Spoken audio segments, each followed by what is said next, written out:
मित्रांनो, आपल्याला पुण्यातून माथेरानला जाण्यासाठी सर्वप्रथम पुणे स्टेशनवरून मुंबईला जाणारी ट्रेन पकडावी लागेल, जी ट्रेन कर्जत स्टेशनला थांबते। म्हणजेच आपल्याला सर्वप्रथम पुण्यातून कर्जत स्टेशनला जावे लागेल।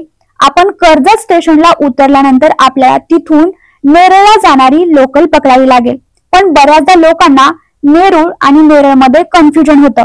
तर नेरूळ हे मुंबईमधील मोठा लोकलचा स्टॉप आहे, पण आपल्याला माथेरानला जाण्यासाठी नेरळला जायचंय, त्यामुळे आपण कर्जत स्टेशन वरून नेरळला जायचं आहे। तिथं तुम्ही चौकशी करू शकता। तुम्ही कर्जत वरून नेरळला पोहोचल्यानंतर नेरळवरून माथेरानला जाण्यासाठी टॅक्सी अवेलेबल आहेत। खरं तर आधी नेरळवरून माथेरानला जाण्यासाठी टॉय ट्रेन उपलब्ध होत्या, परंतु आता टॉय ट्रेन बंद करण्यात आलेल्या आहेत।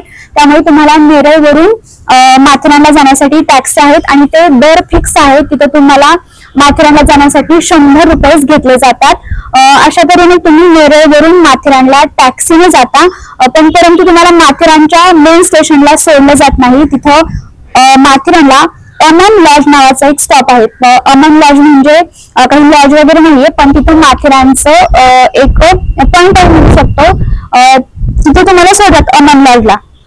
अमन लॉजला गेल्यानंतर तुम्हाला माथेरानच्या मेन मार्केटला, म्हणजे जिथं खरा टुरिस्ट पॉइंट आहे, जिथं वेगवेगळे माथेरानचे पॉइंट आहेत, तिथं पोहोचण्यासाठी 2 किलोमीटरचं अंतर आहे। म्हणजे अमन लॉज पासून ते माथेरानच्या मेन मार्केट पर्यंत। तर तुम्हाला अमन लॉज पासून माथेरानच्या मेन मार्केट पर्यंत जाण्यासाठी 3 ऑप्शन अवेलेबल आहेत: ई रिक्षा, टॉय ट्रेन आणि घोडा। तर तुम्हाला टॉय ट्रेनने जाण्यासाठी आय थिंक 100 रुपये चार्ज आहे, परंतु टॉय ट्रेन एक 1-1.5 तासांनी अवेलेबल आहेत आणि त्या मानाने पर्यटक खूप येतात। त्यामुळे टॉय ट्रेनने जाण्यासाठी आपल्याला खूप वाट पाहावी लागते। आणि ई रिक्षाचं सुद्धा तसंच आहे। ई रिक्षाला सुद्धा खूप नंबर आहेत, कारण की तिथं ई रिक्षा फक्त शासनाच्याच आहेत।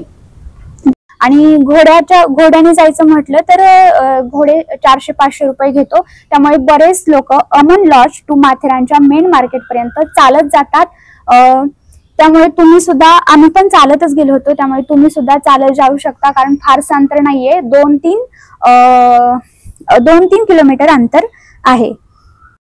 अशा तऱ्हेने तुम्ही माथेरानच्या मेन मार्केट पर्यंत पोहोचाल। तिथं तुम्हाला राहायचं असेल तर माथेरानच्या मेन मार्केटमध्ये लॉजिंगची सुविधा आहे, नाश्त्याची, खाण्याच्या सर्वत्र सुविधा देखील आहेत। आणि इथूनच माथेरानचे सर्वत्र पॉइंट सुरू होतात, म्हणजेच तुमची ट्रिप फायनली इथून सुरू होते। हा व्हिडिओ कसा वाटला हे तुम्हाला नक्की सांगा। आणि आपण माथेरानचा पूर्ण व्हिडिओ लॉग सुद्धा करणार आहोत, त्यामध्ये तुम्ही माथेरानमध्ये गेल्यानंतर कोणकोणते पॉइंट पाहू शकता, छान आहेत, याबद्दल सुद्धा मी माहिती सांगणार आहे। यासाठी तुम्ही आमच्या चॅनलला सबस्क्राईब नक्की करा।